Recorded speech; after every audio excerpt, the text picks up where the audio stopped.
Karena jika aku memberitakan Injil, aku tidak mempunyai alasan untuk memegahkan diri. Sebab itu adalah keharusan bagiku. Celakalah aku jika aku tidak memberitakan Injil. Bagi saudara-saudari yang terberkati dengan pelayanan kami, dapat membantu kami mengembangkan pelayanan ini dengan membagikan video ini, like, dan mensubscribe channel ini. Shalom Bapak Ibu sekalian. Hari ini kita masuk ke dalam tema Kristen tapi tidak masuk kerajaan surga. Diambil dari Matius 7 ayat 18 sampai dengan 21. Saya akan membacakan untuk kita sekalian. Tidak mungkin pohon yang baik itu menghasilkan buah yang tidak baik, ataupun pohon yang tidak baik itu menghasilkan buah yang baik. Dan setiap pohon yang tidak menghasilkan buah yang baik pasti ditebang dan dibuang ke dalam api. Jadi dari buahnya lah kamu akan mengenal mereka. Bukan setiap orang yang berseru kepadaku, Tuhan, Tuhan, akan masuk ke dalam kerajaan sorga, melainkan dia yang melakukan kehendak Bapakku yang di surga. Bapak Ibu sekalian, tema kita hari ini, Kristen tapi tidak masuk ke dalam kerajaan surga. Nats ini seringkali disalahartikan oleh beberapa orang, oleh beberapa pihak. Contohnya, para polemikus muslim seringkali menggunakan ayat ini untuk mengatakan bahwa orang Kristen akan masuk neraka. Karena apa? Karena mereka memanggil Yesus itu Tuhan. Saya kira mereka memutarbalikkan firman Tuhan. Dan tentu salah. Karena dikatakan di sini adalah bukan setiap orang yang berseru kepadaku. Ya, bukan setiap orang. Berarti ada yang berseru Tuhan, Tuhan, Tuhan masuk dalam kerajaan sorga. Tetapi bukan setiap orang. Nah, oleh mereka para polemikus itu, ayat ini dipelintir oleh mereka untuk mengatakan orang Kristen tidak masuk ke dalam kerajaan sorga. Bapak Ibu sekalian, tema kita hari ini Kristen tapi tidak masuk kerajaan sorga. Beberapa hari yang lalu saya berdiskusi dengan seorang teman tentang negara dan agama. Memang sangat ironis sekali. Negara-negara yang tampak beragama, tingkat kriminalnya begitu tinggi. Negara-negara seperti Indonesia contohnya, negara-negara yang beragama, korupsinya masih banyak. Apakah agama itu berpengaruh untuk setiap warga negara? Apakah agama itu berpengaruh dalam kehidupan setiap orang untuk membuat mereka hidup lebih baik? Terkadang kita tidak bisa membedakan mana yang beragama dan tidak beragama. Begitu cepat emosi berang, perbuatan-perbuatan seperti tidak mengenal Tuhan. Ini terjadi di banyak negara-negara yang religius. Hari ini menjadi introspeksi bagi diri kita, yaitu umat Kristen, dan juga bisa dipelajari oleh umat yang lain. Tentang iman Kristen ini. Kristen tapi tidak masuk kerajaan sorga. Matius 7:21 ini memberikan kita gambaran bahwa Tuhan mengatakan bahwa pohon yang baik itu seharusnya menghasilkan buah yang baik. Pohon yang tidak baik itu menghasilkan buah yang tidak baik. Kalau agamanya benar, harusnya menghasilkan orang-orang yang berbuat baik. Begitulah kira-kira. Begitulah kira-kira.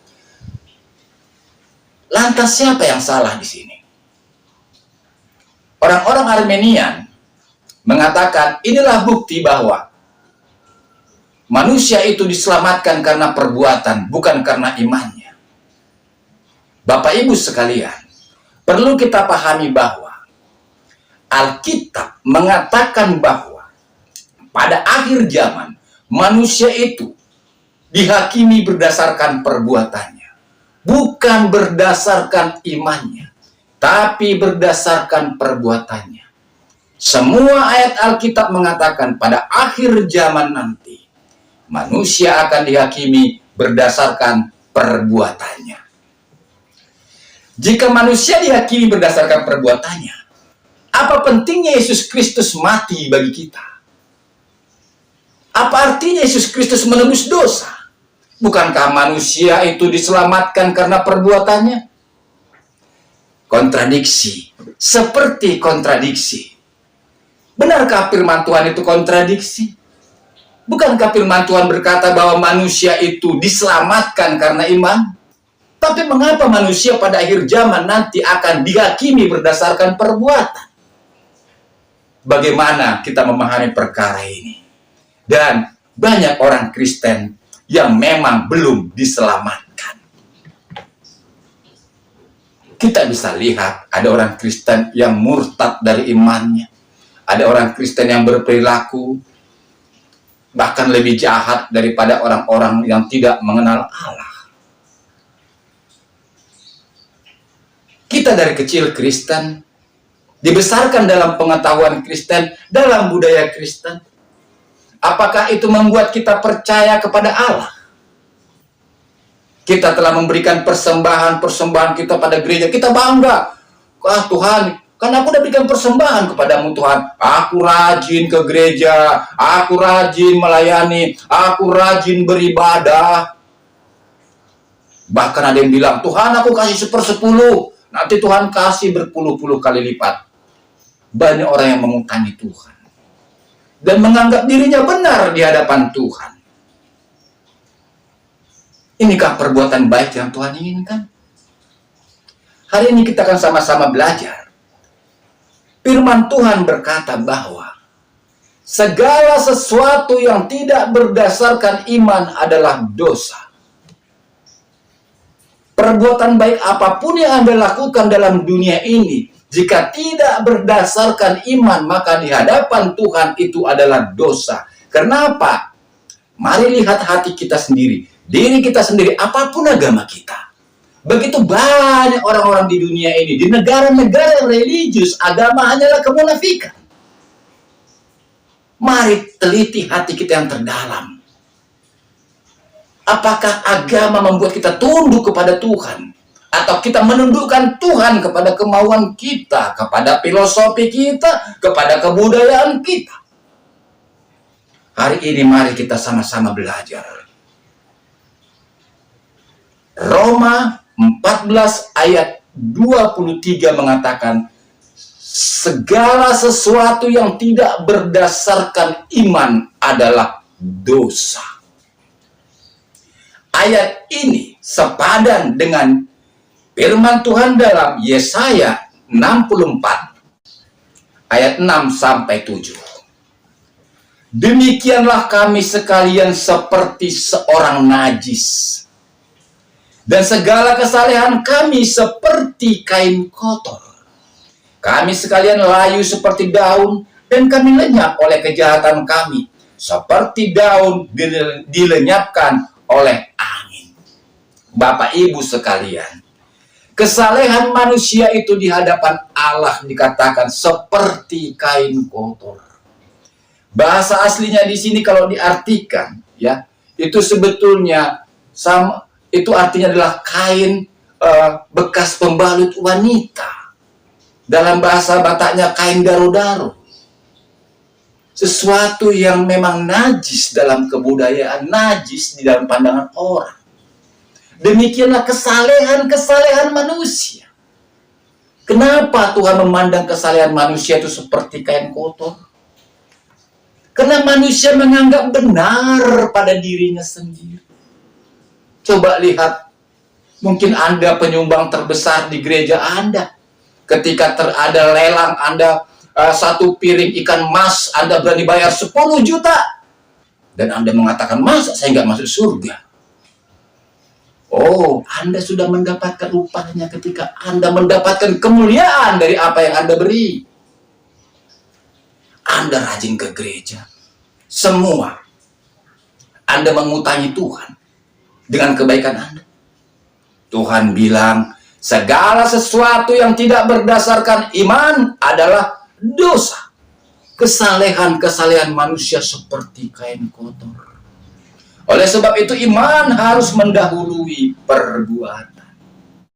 Kita kembali ke Matius 7 ayat 21. tidak setiap orang yang berseru-seru kepadaku, Tuhan, Tuhan akan masuk ke dalam kerajaan sorga, tetapi mereka yang melakukan kehendak Bapa-Ku yang di surga.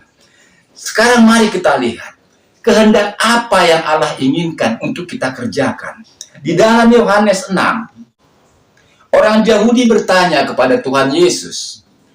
Lalu kata mereka kepadanya, apakah yang harus kami perbuat supaya kami mengerjakan pekerjaan yang dikehendaki Allah? Apakah yang harus kami perbuat supaya kami mengerjakan pekerjaan yang dikehendaki Allah? Tadi Tuhan bilang, tidak setiap orang yang berseru-seru kepadaku, Tuhan, Tuhan akan masuk ke dalam kerajaan sorga, tetapi mereka yang melakukan kehendak Bapa-Ku. Kehendak Bapa yang mana? Yang pertama yang mendahului segala perbuatan adalah, jawab Yesus kepada mereka, Yohanes 6 ayat 29. Inilah pekerjaan yang dikehendaki Allah, yaitu hendaklah kamu percaya kepada Dia yang diutus Allah, yaitu Yesus Kristus.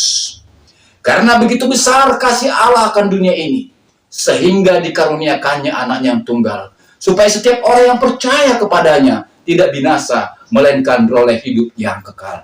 Bapak Ibu sekalian, dosa telah membuat kita terpisah dengan Allah. Perbuatan apapun yang kita lakukan tidak bisa menjangkau Allah di dalam kemaha kudusannya.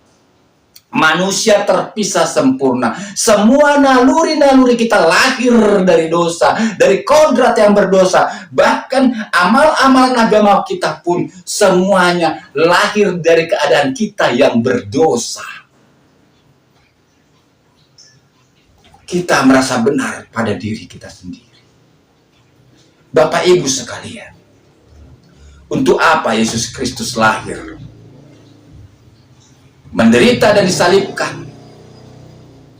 Untuk apa Bapak Ibu? Supaya hati Bapa bisa pulih terhadap manusia yang berdosa. Maka Dia mengorbankan dirinya sendiri di dalam Yesus Kristus Sang Putra. Supaya oleh penderitaan dan kematiannya, seluruh hukum dosa itu tuntas ditanggung oleh Dia. Dan karena kebenarannya di hadapan Bapa, Dia bangkit, supaya oleh kebangkitannya Dia membangkitkan semua orang yang percaya kepadanya. Kematian Yesus Kristus adalah memulihkan hati Allah untuk menerima kembali orang-orang yang berdosa. Ketika hati Allah dipulihkan, barulah perbuatan-perbuatan baik itu berarti di hadapan Allah, menjadi dupa yang harum yang memuliakan Tuhan. Tanpa pertobatan, semua perbuatan adalah dosa. Pertobatan yang sejati adalah mengenal diri kita bahwa kita ini orang yang celaka, orang yang berdosa, terlahir dalam kekuasaan dosa.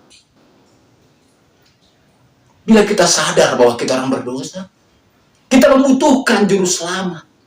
Kita membutuhkan Allah bertindak bagi kita. Tetapi bila kita menganggap diri kita benar, kita tidak butuh Allah bertindak bagi kita. Bila kita menganggap diri kita sanggup melakukan kebenaran-kebenaran, kita tidak membutuhkan juru selamat. Tapi karena kita benar-benar merasakan, menyadari bahwa kita tidak mungkin bisa menyelamatkan diri kita sendiri. Karena kuasa dosa di dalam diri kita. Kita butuh juru selamat. Oleh sebab itulah, percaya kepada Yesus berbeda percaya tentang Yesus. Bapak Ibu sekalian, banyak orang Kristen yang lahir dari kecil, besar Kristen, pengetahuan tentang Kristen, pengetahuan tentang Alkitab, tapi dia hanya percaya tentang Yesus dan bukan percaya kepada Yesus. Itulah sebabnya dia tidak memberikan hidupnya takluk kepada Yesus yang adalah Tuhan. Percaya kepada Yesus sama seperti perumpamaan ini. Semua orang Indonesia percaya bahwa Gibran adalah wakil presiden Republik Indonesia. Semua warga negara Indonesia percaya. Tetapi apakah semua warga negara Indonesia percaya kepada Gibran? Perhatikan, percaya kepada Gibran sebagai wakil presiden Republik Indonesia. Tidak semua. Buktinya ada beberapa purnawirawan jenderal yang mau memakzulkan Gibran. Bapak Ibu sekalian, sebagai orang Kristen kita memiliki pengetahuan pemahaman tentang Yesus Kristus adalah Tuhan. Tetapi apakah Anda percaya kepada Yesus Sang Juru Selamat itu? Jika Anda percaya kepada Yesus Sang Juru Selamat itu, maka Anda menerima Dia. Seperti yang dikatakan dalam Yesaya 64 ayat 7, di sana dikatakan berpegang kepadamu, to take hold, berpegang, percaya, berpegang, bergantung penuh kepada karya Kristus, kepada Kristus yang mati dan bangkit bagi kita. Artinya, ketika kita percaya kepada Yesus, kita percaya bahwa karyanya itu sempurna dan tuntas menebus kita dari kebinasaan, dan oleh kebangkitannya kita beroleh hidup yang kekal.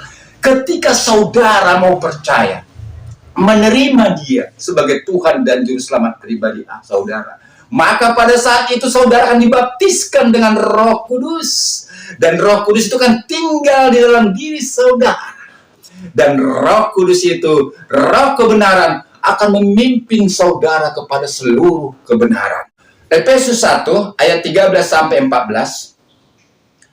Di dalam Dia kamu juga, karena kamu telah mendengar firman kebenaran, yaitu Injil keselamatanmu, di dalam Dia kamu juga, ketika kamu percaya, dimeteraikan dengan Roh Kudus. Dimeteraikan dengan Roh Kudus. Engkau dimeteraikan secara hukum oleh Roh Kudus yang dijanjikannya itu. Dan Roh Kudus itu adalah jaminan bagian kita sampai kita memperoleh seluruhnya, yaitu penebusan yang menjadikan kita milik Allah untuk memuji kemuliaannya. Jadi Bapak Ibu sekalian, manusia pada akhir zaman nanti akan dihakimi berdasarkan perbuatannya, tetapi manusia akan dibenarkan berdasarkan imannya, yaitu iman yang percaya kepada Yesus Kristus. Kenapa setiap orang Kristen harusnya menghasilkan perbuatan-perbuatan baik seperti yang Tuhan katakan dalam Matius 7 ayat 18 tadi? Setiap pohon yang baik menghasilkan buah yang baik. Karena setiap orang Kristen yang percaya kepada Yesus, sungguh-sungguh percaya kepada Yesus, maka dia akan dibaptis dengan Roh Kudus. Roh Kudus tinggal di dalam dia. Dan firman Tuhan berkata, setiap orang yang lahir dari Allah diperlengkapi untuk semua perbuatan baik. Bapak Ibu sekalian, di dalam Yesus Kristus ada keselamatan yang pasti, keselamatan yang kekal. Tuhan Yesus berkata, dan aku memberikan hidup yang kekal kepada mereka. Ini jaminan Yesus Kristus. Dan aku memberikan hidup yang kekal kepada mereka. Dan mereka pasti tidak akan binasa sampai selama-lamanya. Dan seorang pun tidak akan merebut mereka dari tanganku. Di dalam Yesus Kristus ada kepastian keselamatan. Di dalam Yesus Kristus ada kepastian bahwa setiap orang yang percaya kepadanya pasti tidak akan binasa. Bapakku yang memberikan mereka kepada aku lebih besar daripada siapapun, dan seorang pun tidak dapat merebut mereka dari tangan Bapa. Aku dan Bapa adalah satu. Bapak Ibu sekalian, percaya kepada Yesus Kristus pasti masuk ke dalam kerajaan sorga. Kenapa? Karena percaya kepada Yesus Kristus berarti kita dimeteraikan dengan Roh Kudus. Roh Kudus tinggal di dalam kita. Dan Roh itu berbuah di dalam kita. Tetapi buah Roh ialah kasih, sukacita, damai sejahtera, kesabaran, kemurahan, kebaikan, kesetiaan, kelemah lembutan, penguasaan diri. Tidak ada hukum yang menentang hal-hal itu. Bapak Ibu sekalian, karya Allah dalam setiap orang yang percaya itu sempurna dan tuntas. Ketika saudara percaya kepada Yesus Kristus, ketika saudara menyadari diri saudara tidak sanggup menyelamatkan diri saudara dari api yang kekal, dari kebinasaan, saudara datang kepada Yesus Kristus, saudara percaya kepada karya Yesus Kristus, bahwa Dia telah mati disalibkan untuk saudara, dan oleh kebenarannya Dia telah bangkit untuk membangkitkan saudara pada akhir zaman untuk menerima hidup yang kekal. Jika saudara percaya kepada Dia, saudara akan dibaptiskan dengan Roh Kudus, saudara akan menjadi milik Kristus dan akan menerima hidup yang kekal. Dan itu pasti. Kita dibenarkan karena iman, tetapi pada akhir zaman kita akan dihakimi berdasarkan perbuatan. Iman tadi akan menghasilkan perbuatan. Sudahkah Anda percaya kepada Yesus Kristus? Ambil waktu berdoa, rendahkan hatimu di hadapan Tuhan. Lihatlah karyanya yang begitu mulia, membuka jalan bagimu, memulihkan hubunganmu yang berdosa dengan Allah yang Maha Kudus, supaya oleh karyanya engkau diterimanya. Berikan dirimu diperdamaikan dengan Allah. Percayalah kepada Yesus Kristus. Terimalah Dia di dalam doamu sebagai Tuhan dan Juru Selamat pribadimu. Amin.